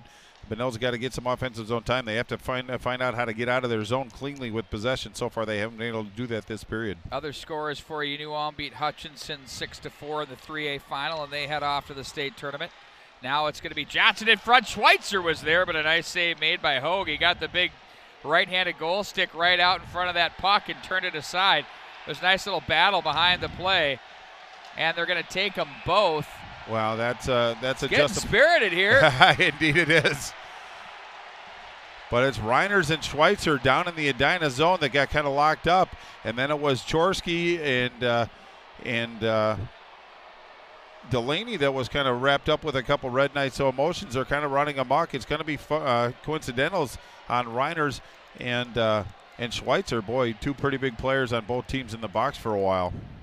Reiners wanted to keep the chirp fest going, but Schweitzer just wouldn't even look at him. Well, I think Reiners tried to separate himself, but Schweitzer kind of held on him, and then they both kind of went back down. Yeah, then they both went down mutually. That was the old, I'm going to wrap my, right. I do the LC cord. Well, face-off is outside the Benilde zone. LC cord fight, so sit there and hold on to guys for 15 minutes. Oh, absolutely. It was the weirdest thing I'd ever seen. What a weirdo. But he scored 50. That's why C-cord sucks. In on goal, turned aside there by Limesand. Shoemaker. Glove down by Marshall. He runs into a check from Vorlicki. Bassan comes away. He has some speed. Ooh, cuts to the forehand. That's blocked by Williams' left leg. Back behind the net it goes. Messenberg will chase down the loose puck. Comes away with it with Williams watching him. Messenberg stays on it. Guides it back in behind the net. It'll be Vorlicki to come away with it. He'll guide it back up to the right side where it came from. That's chopped out of there by Shoemaker. Icing will be your call. Well, I like the response by the Red Knights. They're actually starting to take the physical game and, kind of paying back. Shoemaker's been taking some liberties physically, legally and everything, but now Benilde St. Margaret's is starting to punish him a little bit, creating some space, but Edina's just content to send the puck down the ice. They've had some success in the dots. It's kind of 50-50, so they're kind of trying fate a little bit. 13:29 left to go in regulation. Edina up by 2. Benilde with an offensive zone faceoff. I got Brian McGinnis asked me for an update on Facebook. Why don't you log in? My word. Your guy. Red Knights and Hornets 5-on-5. Back behind the net across the line. Scores! Oh, Mortensen makes it interesting. Goes Superman in front of the Edina Hornets section. And the self-check, and it's 2-1, Edina. Well, payback, I guess, in that respect. But for Mortensen, that's goal number 8. And he just walked out from the end line and put a puck down long on the ice. I think it kind of eluded the stick of Loudon Hogue and went between the pillows and found the back of the net. Now it's 2-1. It's a whole new ball game, different complexion now. But now it's Benilde with a little energy and a little reward for a lot of hard work. Now it's Edina's going to have to roll up their sleeves and get to work and kind of tighten up in their own zone. Nothing is a given. You have to play to the buzzer. You have to play to the whistle. And I think Edina just got a little lackadaisical on that one. But we're back to a one-shot contest again. So the two big defensemen, Reiners and Schweitzer, still sit in the bin as they have to wait for the next whistle. After their minors up and out of play it goes. You know, Jonah Mortensen with a power move off the end board, snuck that one through. And that's what he has done at 6'3". He's been really good in the offensive zone for this Red Knight edition. Well, indeed he has 4 assists and 2 sectional games coming in, so he's been on the score sheet, but now he's in the goal column, which I think it relieves a little pressure off this Red Knight team to a certain degree, because getting the first one's always the hardest. Now they got something to build on, but they're, as I say, one good shot away from tying this contest up. Nevers from the top, that's deflected. Williams' shot, that's off the stick of Shoemaker, rolls up off the side of the net, and it'll stay there as they battle for it. Interesting component here, Bart. When things got physical and the Red Knights had a little bit of spirit, it sort of changed here the complexion of this game. Not that it's cheap or anything like that, but there's just a little more ice. Well, they had no ice in the first and second period. Well, the second period especially. Well, and that was the residual value of Edina being physical, especially in their own zone. But they established something and they created some space for themselves. And now the Red Knights are starting to turn the table on the Hornets a little bit. They haven't been horribly successful, but you can just see them chipping away a little bit. But now they're relevant again, and they're showing a lot more energy and a lot more focus. Now it'll be Yakish at center ice. Plays this one off the end boards. Ooh, it takes a Red Knight Karam there, as it was Marshall who nearly had a look, but he was canceled quickly by Vorlicki with the body. It'll be Callahan to ring that one back in hard behind the net. Williams for Delaney. Back up through center across the line. Delaney finds an opening. It'll be picked up by Malmquist. Yakish comes away with it for the Red Knights. Now off the boards for Marshall. Marshall saw Chorsky and said, you can have it. Now the Hornets have a chance, and Chorsky was open off the side of the net. Gets it back. Here's Chorsky up high to the slot. Malmquist couldn't handle. Too far for Boltman. Back to center it goes as he has to regroup and play for Bassan. Or check that. That was for Johnson, and rink wide it goes. And icing your call back into the Edina zone. We will take it. Well, Reiner's back for Edina and Schweitzer back for the Red Knights, so both coaches have a full complement of resources to draw from right now. But Chorsky with some good work down in the Benilde zone. Actually won a couple battles, put the puck on Malmquist's stick, tried to get a return, but he caught an edge. But Chorsky stayed with it, so Chorsky turning in a fine performance tonight so far. Boltman, nice job to play that one ahead. Colby was there, but it's Schweitzer. Now he finds Mortensen. He has the game's most recent goal. Back behind the net, Gay with a big check on Boltman. Mortensen works it to the corner. They continue to battle 2-on-2. Red Knights. Now it's Bischel with it. He loses an edge, tucks it back behind. Mortensen's dangerous. He has Gay. Trying to get it to him. And he just missed the mark. Ooh, is that close. Schweitzer sends that through. That hit Hogue on the stick. Good job to have that down as he turns it aside. Now Gay back off the end boards. Gets that through Boltman's. Down goes Bischel. Power play coming up. Oh, my word. Bischel loves it. And that's Red Knights, hard work created that power play. Absolutely. Now they have Edina chasing the play. It's going to be Morton. Just a huge slash on that play. Really not a great penalty for the Edina Hornets to take, especially at this juncture. 11-13 left in regulation. Benilde already has energy. Now they have the man advantage. Face off to Loudon. Hogue's right.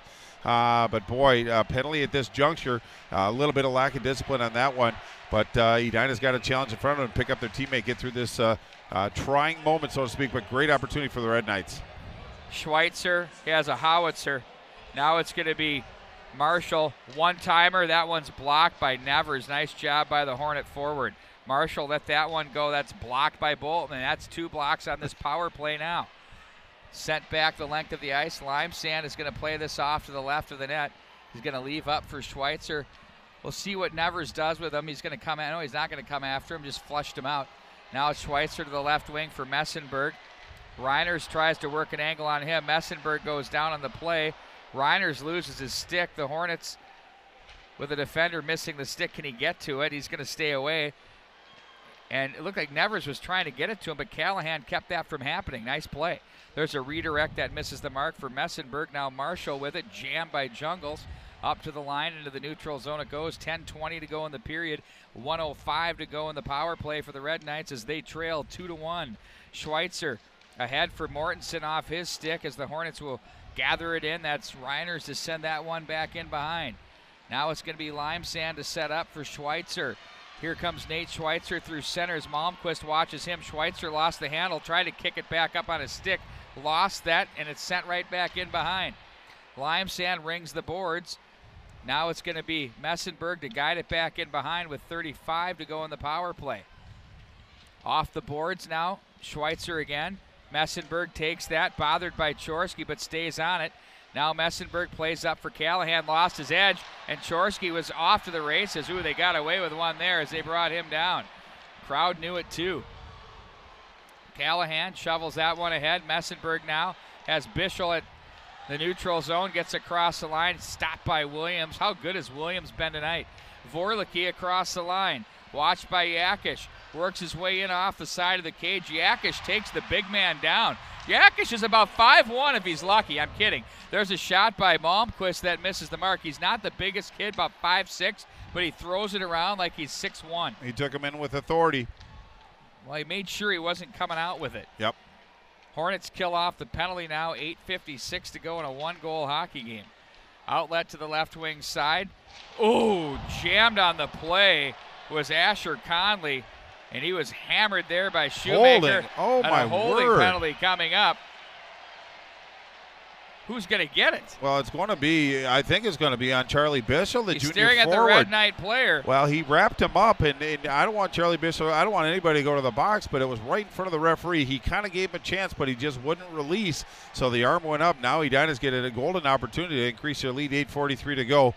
Charlie Bishop's great effort player, brings a lot to the table, put his team in kind of a precarious position, but now it's up to the Red Knights to pick his teammate up. On Paulie's podcast on the MNHockey.tv, yours truly and Ken Paulie talk about penalties. They don't take cheap penalties, stick fouls and elbows and stuff like that, but it's stuff like that. They gnaw on you and they kill you. Well, it was just out of effort, too. It just he got a little aggressive on that one. They got to kill it off, though. Vorlicke, right point, plays that one down low. The Hornets are so deadly on the power play. Hornet faithful hoping for a little more breathing room here. There's a chance that rolls the stick of Nevers. Nice job to get away from Jet Johnson. Muscles his way to the corner, takes down Chorsky. The Red Knight faithful loved it. Now it's going to be Vorlicke. Oop, can't go in as Chorsky was deep in the corner. Now he's finally getting out of the zone as Vorlicke rags all the way behind. No ice on the play. They'll say Johnson had it. Schweitzer high off the glass. Just caught the upper lip of it, kept it in play. Now it's a couple of 20s, Vorlicke and Messenberg. Vorlicke sets up back in behind his net as he's going to look up to the right wing side. Gathered in by Nevers, jammed on the play hard by Callahan, or Yakish that was. Now it's Yakish, chips it ahead. Nice little play by the heady freshman in the neutral. Now it's going to be handled by Williams with 1:03 to go in the power play. 7:45 in the period. Jungles across the line. He's watched by Foley, wraps him up. Yakish comes over, makes a quick play to center. Handled now by Williams. Williams now will work his way across the line, edges away from trouble, but he's bumped by Barr, gets him off the puck, and up through the neutral zone it goes in the length of the ice by the Red Knights. 40 to go in the Hornet power play and 7:20 in the period. Williams will gather in, back in behind his own net. Thanks for joining us here at the MNHockey.tv. Across the line, it'll be Boltman with it. Puts on the brakes, watched by Foley. They try to tuck this one into the corner. Callahan is checked on the play by Malmquist as they go 2-on-2. Here comes Chorsky, now the third Hornet player.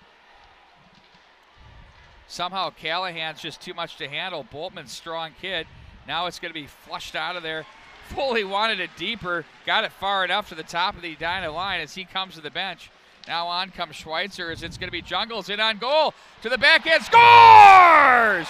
Chase Jungles goes to Old Faithful right as the Red Knights come to full strength. But what a play. Foley didn't like the dump, came to the bench all the way from the far side. Schweitzer was too late to get on to really do anything with Jungles, who buries for the 3-1 lead. Well, Jungles has that explosive speed. He created some separation and then worked his edges, spread Limesand's pads out, and put it 5-hole. But a big goal for the Edina Hornets as the power play or the penalty was just coming to a close. So the Red Knights were so close to getting back to 5-on-5, but that's what Jungles has done all year. That's his 28th goal of the year, so no stranger to the scoring area. You know, one of the things I've said, Bart Archer, is that Jungles is a goal scorer, and if he gets looks like that, he is so dangerous. Here's Gay from the left wing. Bishop back in behind the net. Now Mortensen walks along the goal line, lays it back into the corner for Bishop. He's going to cycle it, that one hard to the far corner. Rugemer is there as he's going to be bothered by Mortensen. Now it's Reiners with it. Gay and Mortensen on him as Bishop hangs up high toward the circle area. Rugemer watches Bishop, and the Hornets win the battle. It's Morton out of the zone. Right wing for Rugemer, watched by Yakish. Across the line, there's a chance to Morton. Oh, that one off the arm. It's in. They score! That one was an automatic. I thought that Limesand had the puck, but it went up under the bar, and it's 4-1 Edina. Well, I guess there's no doubt that that puck went in because it was stuck in the goal, but what a way to atone yourself. You put your team in kind of a tough situation by taking a penalty.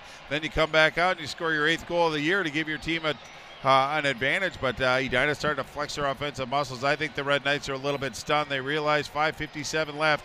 Could be potentially the last 5:57 of their season right now. So we're going to get everything the Red Knights have from this point forward, but 4-1 Edina leads, 5:57 left in regulation time. Face-off win by the Red Knights to the corner. Callahan is there. He loses an edge. Shoemaker up to the line. Vorlicki now for Williams. Loads it up and sends that one wide of the mark. Nevers comes away with it. The big slapper. That one hits Jungles. Ouch, in the back of the leg. He's okay, though. And they're going to play this through center. That's off Vorlicki's stick wide of the mark of Hogue. So at 2-1, this thing was really interesting. The big penalty was a turning point and the tough change for them. And the Hornets are destined now, it appears, for another run to the state tournament. The number 1 team in hockey. Quite fitting they would be there. And if you're the Red Knights, man, you've got 2 forwards or, a winger and a center that are graduating and a goaltender. That had, Vitelli played some for the Red Knights throughout the years, but your core is intact, and everybody's coming back. Well, I think the secret's out as far as Benilde going into next year. They have the youth, but they're getting such valuable experience this year that positive results are going to come from this. But it looks like it's Edina's to went win. Dino Cicerelli with the dive in the neutral zone. Refs didn't bite on that one. Far side it goes. Chorsky races in on Sarsland. Now it's going to be picked up by Johnson as he rings it to the right wing boards. Down goes Reiners to pinch this one into the corner. Sarsland is there again. Now Chorsky with it. Wrapped up by Schweitzer. Little help from Johnson as it's played back over Delaney. Back up to the line. There's a wrister that's wide of the mark as the big carom comes to Malmquist. He'll hang on to this puck into the corner with 4:36 to go. Hornets lead by 3 at 4-1. Chorsky rides off the check up to the line. Right point shot. Oh, that one hit the post. Delaney scores! Oh, that one went off Jet Johnson, and it's now 5-1. Well, I don't think the score is indicative really of how close this contest was, but Edina's starting to blow it open a little bit. And you can see the body language on the Red Knights. Obviously, they're disappointed. They put a good effort in, but now it's just Edina coming in waves, and they're just outnumbering them down low and putting the puck into the net. Limestone really didn't have much of an opportunity on that one. But now it's 5-1, 4:25. Edina playing their game right now. Once they get some energy, Pete, they just come in waves. Well, the beat the traffic started at 3-1, then it continued at 4-1. Here we are now at 5-1, and another wave of fans have started to hit their stride to hit the exits. Jerry Burrow is going to get his way up 35 right now. Drive safe, sir. We'll see you next week. No. Asking if I was coming up to Duluth tomorrow. I'd love to, but got to take care of my bride. To be. Back in behind the net. Common law. Gotcha. Now it's Foley with it. Plays this one rink wide. That's awesome. Callahan has it. Here comes Will Thompson across the line. Bishop plays that off the boards. Callahan now looks to play that through. Rugemer. 3 minutes and 30 seconds to go here in the third. They continue to battle in front of the bench area, penalty box area rather. Back into Red Knight territory it goes. Foley rings the boards hard. That one gets away from Nevers. They'll see if that has enough for an icing, and it does. No, they wave it off at the last second. Turn back up. That's now going to be an icing back the other way with 3:10 to go here in the third.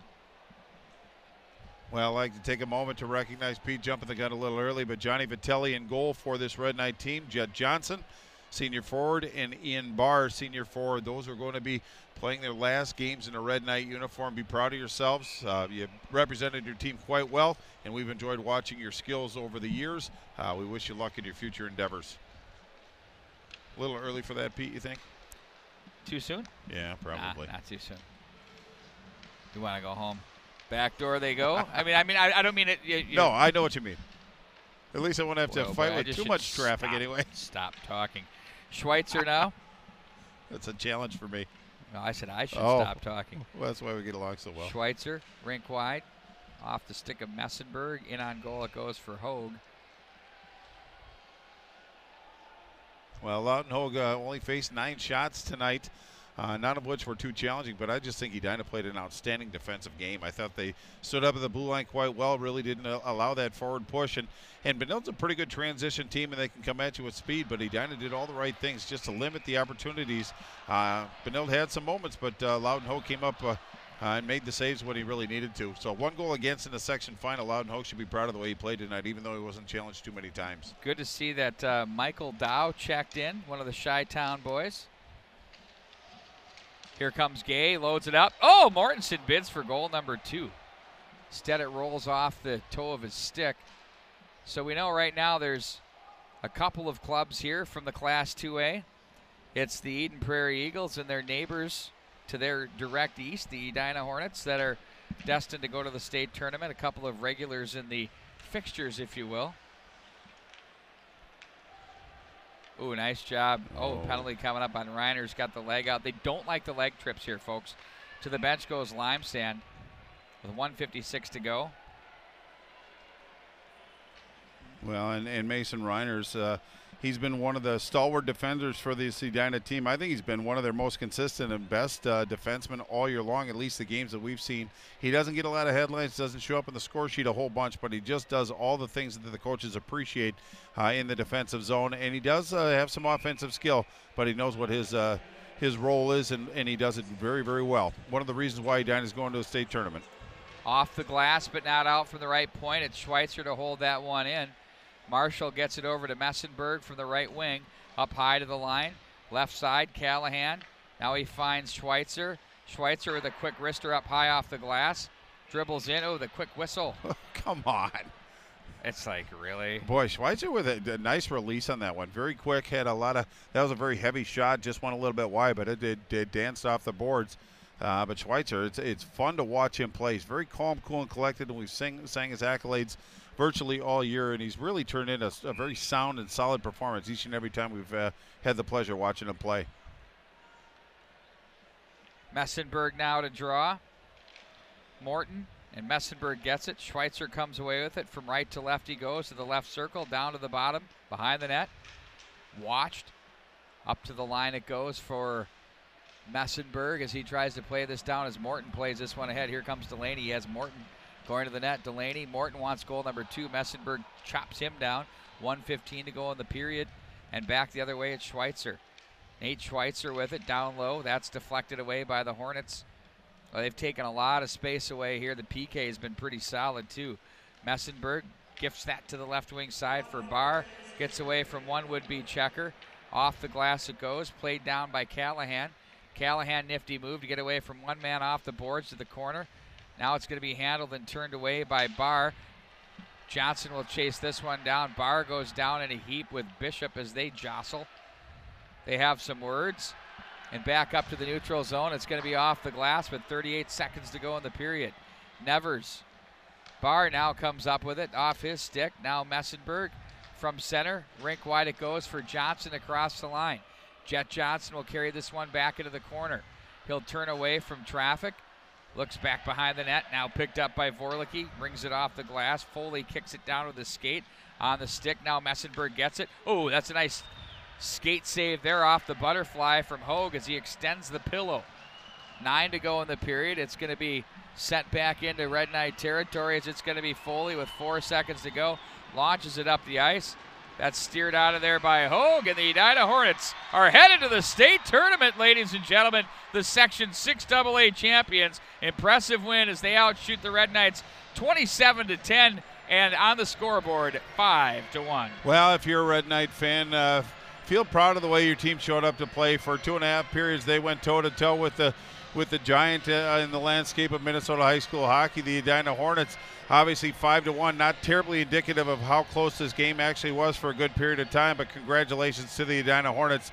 They earned another opportunity to win a state tournament, but Edina in the state tournament, I think it gives everybody a team to hate or a team to root against other than the people in the community. Or for you, a team to love. Right on. But I'm very proud of the Red Knights, the way they showed up, the way they survived sections to get to this opportunity. Obviously, it didn't go quite the way Coach Pauly and his team wanted, but good things to come from this Red Knight team moving forward.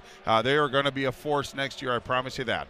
Don't forget, we will be live and on the air at the state tournament. You turn them down, turn us up. We'll have all the play-by-play action for you, whether you're at the office, in the car, or at home. We'll have quarters for the Class A, Double A, semifinals, and finals as well.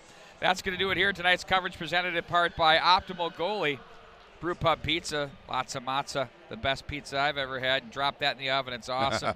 Sportsman's Guide, also RJM Construction and Tradition Companies. Check them out at traditionco.com. For Bart Archer, I'm Pete Wagner. Good night, everybody.